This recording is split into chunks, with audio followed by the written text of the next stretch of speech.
Dear student, welcome to tech study online portal everything for technical student. यदि आप UPPCL और यूपीआरएल की तैयारी कर रहे हैं तो हमारे चैनल को सब्सक्राइब कर लीजिए, जिससे कि आपकी तैयारी और अच्छे से हो सके। आज का जो वीडियो हमारा वो एमसीक्यू सीरीज़ चल रहा है। एमसीक्यू सीरीज़ में पार्ट 4 तक बेसिक इलेक्ट्रिसिटी के वीडियो पहले ही अपलोड हो चुके हैं। अगर अभी तक आपने उस वीडियो को नहीं देखा तो हमारे प्लेलिस्ट में जाकर उस वीडियो को देखें, जिससे कि बेसिक इलेक्ट्रिसिटी से आने वाले जो भी क्वेश्चन है वो आपको पता चल जाएगी किस टाइप का क्वेश्चन आता है, उसको कैसे इजी वे में सॉल्व किया जाता है। आज पार्ट 5 का वीडियो देखेंगे, जिसमें पार्ट 5 में 20 क्वेश्चन है बेसिक इलेक्ट्रिसिटी से, जिसको कि हम लोग लास्ट ईयर के पेपर में या किसी भी टेक्निकल एग्ज़ाम में देख चुके हैं। तो आइए शुरू किया जाए। Question number first. Question first क्या कह रहा है? पहला क्वेश्चन है 50 वाट और 100 वाट के दो लाइन या दो बल्ब श्रेणी क्रम में जोड़े जाते हैं, कौन सा लैंप अधिक प्रकाश देगा? कौन सा लैंप अधिक प्रकाश देगा? तो यहाँ पे देखिए दिया क्या है कि 50 वाट और 100 वाट के दो, यहाँ क्या है, बल्ब है, दो बल्ब है,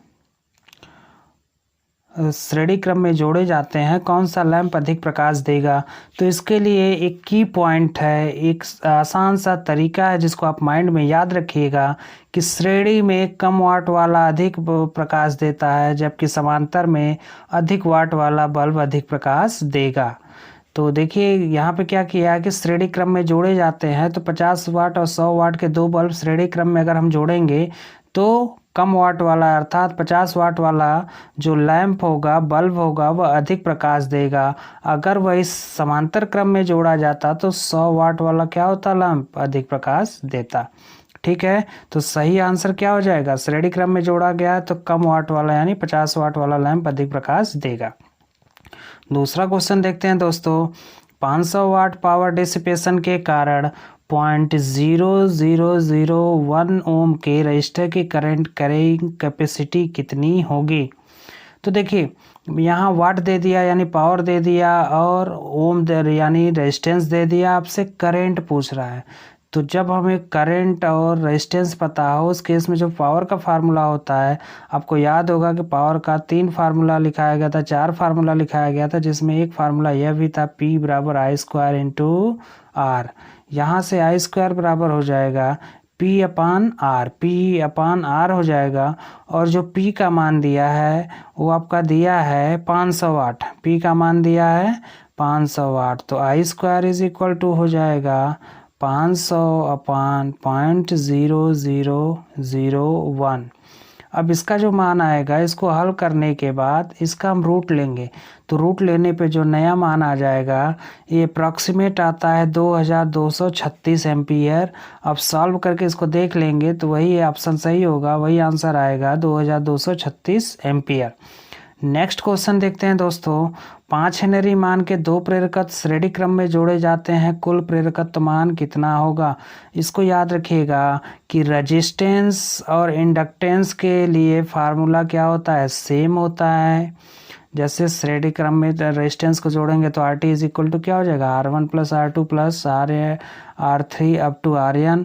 और ऐसे ही इंडक्टेंस या प्रेरकत्व को श्रेणी क्रम में जोड़ेंगे तो L T is equal to हो जाएगा L1 plus L2 dot dot dot Ln। समांतर में जोड़ेंगे तो वही फार्मूला लगेगा जो रेजिस्टेंस के लिए लगेगा। जबकि जो बल्ब है, जो लैंप हो गया, लैंप का पावर हो गया, और कैपेसिटर हो गया, कैपेसिटर के लिए जो फार्मूला होता है वह रेजिस्टेंस का क्या होता है, विपरीत होता है, अपोजिट होता है, रेजिस्टेंस का विपरीत होता है। अब रेजिस्टेंस में जो श्रेणी के लिए फार्मूला लगेगा वह लैंप और कैपेसिटर के लिए पैरेलल का फार्मूला हो जाएगा, जबकि जो रेजिस्टेंस का पैरेलल का फार्मूला है लैंप और कैपेसिटर के सीरीज का फार्मूला हो जाएगा। तो यहाँ पे देखिए 5 हेनरी मान के दो प्रेरकत्व अगर श्रेणी क्रम में जोड़े जाते हैं तो टोटल प्रेरकत्व जो होगा वह L1 प्लस L2 के बराबर। 5 प्लस 5 कितना हो जाएगा दोस्तों? यह हो जाएगा आपका 10 है। प्रेरकत्व का मात्रक हेनरी, इसको भी याद रखिएगा, ये कई बार पूछा गया है। कैपेसिटर जो होता है उसके कैपेसिटर या धारिता का जो मात्रक होता है वो फैराड होता है, जबकि प्रेरकत्व का मात्रक हेनरी होता है। प्रेरकत्व को एल से प्रदर्शित करते हैं जबकि धारिता को सी से प्रदर्शित करते हैं। तो दूसरा नेक्स्ट क्वेश्चन देखते हैं दोस्तों, किरचॉफ का धारा नियम किसके लिए उपयुक्त है? तो किरचॉफ का धारा नियम आपका एसी और डीसी दोनों सोर्स के लिए उपयुक्त होता है। इसको याद रखिएगा, ये भी कई बार पूछा गया है। नेक्स्ट क्वेश्चन देखते हैं दोस्तों, जब दो प्रतिरोधक श्रेणी क्रम में जुड़े हों तो उनमें होता है। जब जैसे अब आपको अगर याद होगा कि श्रेणी का प्रतिरोधक का श्रेणी संयोजन और प्रतिरोधक का समांतर संयोजन आपको बताया गया था, तो वहाँ पे काफ़ी की पॉइंट नोट करके लिखवाया गया था। श्रेणी के लिए लिखवाया गया था, जैसे दो रेजिस्टेंस या कई सारे रेजिस्टेंस अगर श्रेणी में लगे हों तो यहाँ पे जो करंट होगा वही करंट का मान क्या होगा, यहाँ पे होगा, और वही करंट का मान आगे भी होगा, क्योंकि धारा प्रवाह के लिए एक ही मार्ग है। अगर श्रेणी में जुड़े हों तो उनमें समान धारा मान रहता है, जबकि समांतर में जुड़ेगा तो समान वोल्टेज मान रहता है। ठीक है, नेक्स्ट क्वेश्चन देखते हैं दोस्तों, एक संधारित्र में पावर फैक्टर का मान होता है। तो जैसे संधारित्र है तो संधारित्र के केस में सिर्फ संधारित्र जोड़ देंगे तो क्या होता है, जीरो लीडिंग, और इंडक्टर जोड़ देंगे, प्रेरकत्व जोड़ देंगे तो जीरो लैगिंग हो जाएगा। इकाई किसके केस में होता है? तो इकाई जो केस होता है यह रेजिस्टेंस या प्रतिरोध के केस में होता है। यह भी कई बार पूछा गया है, इसको माइंड में आप याद रखिएगा या इसका नोट्स बनाते रहें। आगे देखते हैं दोस्तों, निम्न में से कौन सा चुंबकीय फ्लक्स की इकाई है? चुंबकीय फ्लक्स की इकाई, तो अगर मैग्नेट चैप्टर का वीडियो आप अच्छे से देखे होंगे तो उसमें काफ़ी मात्रक बताया गया था चुंबकीय फ्लक्स का। चुंबकीय फ्लक्स को हम फाई से प्रदर्शित करते थे, और जो करते हैं जो मात्रक होता है इसका वेबर होता है, और दूसरा मात्रक इसका क्या होता था, मैक्सवेल, वेबर और मैक्सवेल। तो यहाँ पे मैक्सवेल नहीं दिया है, वेबर दिया है, तो सही ऑप्शन क्या हो जाएगा, वेबर। नेक्स्ट क्वेश्चन देखते हैं, फ्लक्स घनत्व की इकाई। फ्लक्स घनत्व की इकाई, तो फ्लक्स घनत्व को हम लोग किससे प्रदर्शित करते हैं, बी से प्रदर्शित करते हैं। अब बी इज इक्वल टू होता है phi upon A, B is equal to होता है फाई अपान ए। फाई क्या है, फ्लक्स का मात्रक वेबर, ए क्या है, एक क्रॉस सेक्शन एरिया, उसका मात्रक मीटर स्क्वायर, वेबर प्रति मीटर स्क्वायर। अब वेबर प्रति मीटर स्क्वायर को हम क्या लिखते हैं दोस्तों, टेस्ला, क्या लिखते हैं, टेस्ला। तो फ्लक्स घनत्व की इकाई क्या हो गई, निम्न में से वेबर फ्लक्स का मात्रक, एम्पियर करंट का मात्रक, टेस्ला फ्लक्स घनत्व का मात्रक, हर्ट्ज किसका मात्रक है, फ्रीक्वेंसी का, आवृत्ति का। नेक्स्ट क्वेश्चन देखते हैं दोस्तों, एक चुंबक में कितने ध्रुव होते हैं? तो आपको बताया गया था, मैग्नेट की प्रॉपर्टी में बताया गया था कि मैग्नेट को चाहे पीस के उसका चूर्ण को कर लिया जाए या उसका छोटा छोटा पार्टिकल के रूप में हम मैग्नेट को भी कन्वर्ट कर दें, तो उस छोटे छोटे कण में भी दो पोल होंगे। अकेला पोल चुंबक कभी भी एग्जिस्ट नहीं करता, not existence of single pole having magnet.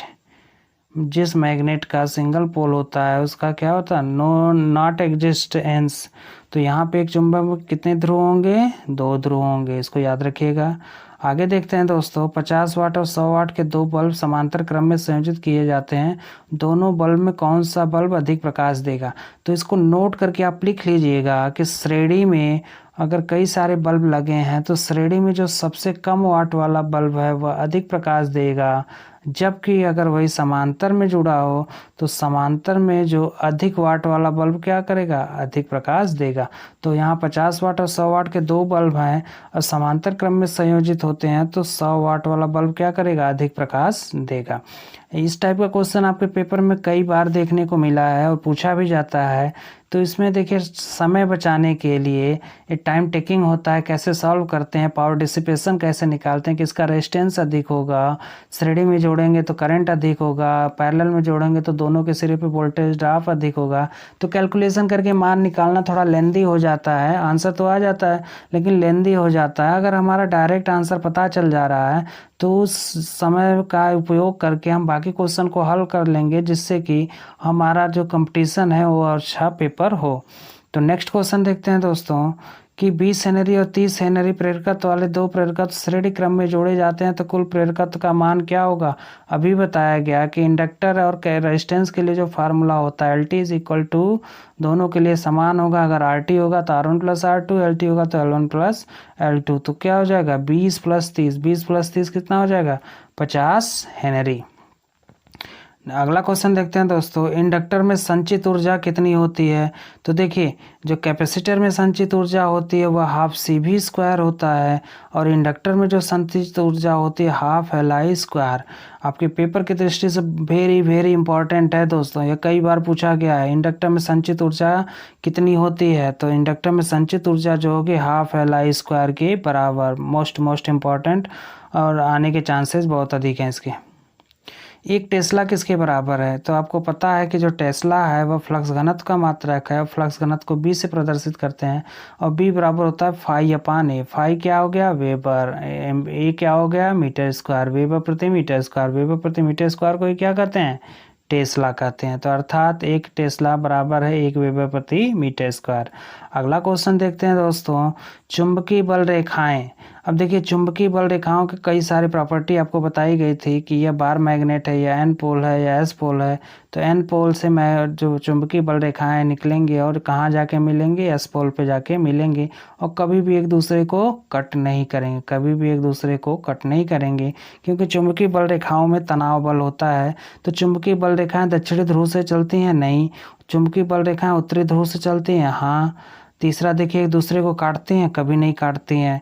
तो सही आंसर क्या होगा उत्तरी ध्रुव से चलती हैं और दक्षिणी ध्रुव पे जाके चुंबकीय बल रेखाएं मिलती है। नेक्स्ट क्वेश्चन देखते हैं दोस्तों, दो कैपेसिटर 50 माइक्रोफैरड के श्रेणी क्रम में संयोजित किए जाए तो कुल धारिता कितनी हो जाएगी। अब यहाँ पे देखिए, अब कैपेसिटर, अब पावर के केस में जो रेजिस्टेंस का सीरीज का फार्मूला है कैपेसिटर और पावर के लिए वो पैरेलल में लगेगा, जबकि जो रेजिस्टेंस का पैरेलल का फार्मूला है कैपेसिटर और पावर के लिए वह सीरीज में फार्मूला लगेगा। तो यहाँ पे 50 माइक्रोफैरड के दो कैपेसिटर श्रेणी क्रम में जोड़े जाते हैं तो जो टोटल आपका हो जाएगा, जो टोटल आपका कह सकते हैं कि जो धारिता हो जाएगी वह किसके बराबर हो जाएगी, तो CT इज इक्वल टू हो जाएगा, CT इज इक्वल टू श्रेणी क्रम में 1/CT is equal to 1/C1 plus 1/C2। चूँकि दोनों का मान सेम है तो डायरेक्ट हम क्या करें 50/2 कर दे। 50/2 का मतलब 25 माइक्रोफैरड। कितना आ जाएगा 25 माइक्रोफैरड। नेक्स्ट क्वेश्चन देखते हैं दोस्तों, एक चालक में धारा घनत्व क्या होता है दर्शाता है। तो देखिए धारा घनत्व जो होता है करंट डेंसिटी उसको J से प्रदर्शित करते हैं और J इज इक्वल टू होता है I/A। J is equal to होता है I/A, यानी एकांक क्षेत्रफल में प्रवाहित होने वाली धारा चालक में धारा घनत्व कहलाती है। The current per unit area is known as current density. Current per unit area is known as current density. मात्रक क्या हो जाएगा, मात्रक हो जाएगा इसका एम्पियर प्रति मीटर स्क्वायर। अगर चालक में धारा घनत्व का मात्रक पूछे तो क्या हो जाएगा एम्पियर प्रति मीटर स्क्वायर।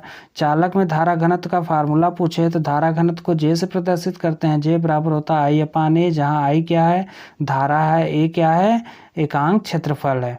तो current flowing at per unit area is known as current density of any conductor. तो इसको हम J से प्रदर्शित करते हैं, J बराबर I/A। तो सही आंसर क्या हो जाएगा दोस्तों J बराबर I/A। नेक्स्ट क्वेश्चन देखते हैं दोस्तों, चुंबक अर्थात मैग्नेटाइट का फार्मूला है, मैग्नेटाइट का फार्मूला है।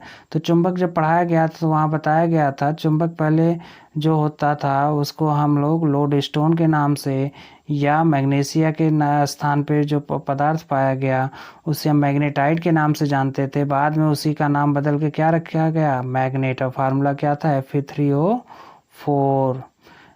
नेक्स्ट क्वेश्चन देखते हैं दोस्तों, खुला परिपथ धारा कितना होता है। खुला परिपथ कहने का मतलब ये है कि जैसे देखिए यह रेजिस्टेंस हो गया और यह वोल्टेज सोर्स हो गया और इसी के साथ यहाँ पर यह ओपन सर्किट हो गया और यहाँ पे यह पॉइंट A हो गया और यह पॉइंट B हो गया।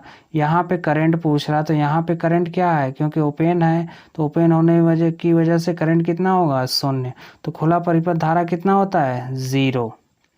अगला क्वेश्चन देखते हैं दोस्तों, लघु परिपथ धारा कितनी होती है। लघु परिपथ कहने का मतलब ये है दोस्तों कि मान लीजिए ये रेजिस्टेंस हो गया और ये एक बैटरी हो गई और यहाँ पे हम इसको शॉर्ट कर दिए। शॉर्ट करने का मतलब ये है कि दो टर्मिनल को आपस में शॉर्ट कर दिए, तो वायर किसी वायर से जोड़ दीजिए, जोड़ दिए। बैटरी का ये पॉजिटिव टर्मिनल, नेगेटिव टर्मिनल किसी वायर के द्वारा ये जोड़ दिया गया। तो यहाँ पे अगर पूछे कि इसमें करंट कितना होगा, तो लघु परिपथ में जो धारा होगी, चूंकि यहाँ पे देखिए रेजिस्टेंस नगण्य के बराबर है, तो रेजिस्टेंस नगण्य के बराबर होने की वजह से उसका जो उसमें जो करंट होगा क्या होगा, मैक्सिमम होगा। तो सारी की सारी करंट किस में बहेगी, इतने पाथ में करंट बहेगी। ठीक है, अगला क्वेश्चन देखते हैं दोस्तों, लास्ट क्वेश्चन। कैपेसिटर में सही संबंध है। तो देखिए जो कैपेसिटर में जो सही संबंध होता है, अगर किसी कैपेसिटर का चार्ज पता करना है और कैपेसिटर को किसी वोल्टेज सोर्स से जोड़ दिया गया, तो धारिता पता होने के साथ उसका जब हम आवेश निकालेंगे कि उस कैपेसिटर पर कितना आवेश है, तो यह बराबर होगा Q बराबर CV के बराबर। Q बराबर CV के बराबर होगा, जहाँ Q क्या है, आवेश है, C क्या है, कैपेसिटर की धारिता है, और B क्या है, वोल्टेज सोर्स हो गया। तो यह भी कई बार पूछा गया है, वेरी वेरी इंपॉर्टेंट यह क्वेश्चन। यह जो आपका फार्मूला है इसको दिमाग में रखिएगा। इस पे आधारित क्वेश्चन या इस पे आधारित आपको डायरेक्ट फार्मूला पूछ सकता है। तो यहाँ से अगर आवेश का मात्रक निकालेंगे, तो यहाँ से जो आवेश का मात्रक हो जाएगा वह क्या हो जाएगा दोस्तों, Q बराबर CVC यानी फैरेड, V यानी वोल्ट, फैरेड वोल्ट किसका मात्रक हो गया, आवेश का। आवेश का मात्रक कूलाम होता है, तो कूलाम को दूसरा हम क्या लिख सकते हैं, फैरेड वोल्ट। कई बार पूछा गया, इसको याद रखिएगा। पहले तो आपको यह फार्मूला याद रखना है कि निम्न में से कौन सा संबंध सही है, तो Q बराबर CV यह सही है। वहाँ से जो मात्रक निकलेगा उस मात्रक को भी दिमाग में याद रखना है। उम्मीद है दोस्तों कि यह सारी चीज़ें आपको क्लियर हो गई होंगी और काफ़ी नया क्वेश्चन देखने को मिला जो पेपर की दृष्टि से बहुत ही इंपॉर्टेंट था। आप हमारे वीडियो को लाइक करें, हमारे चैनल को सब्सक्राइब करें और अधिक से अधिक शेयर करें।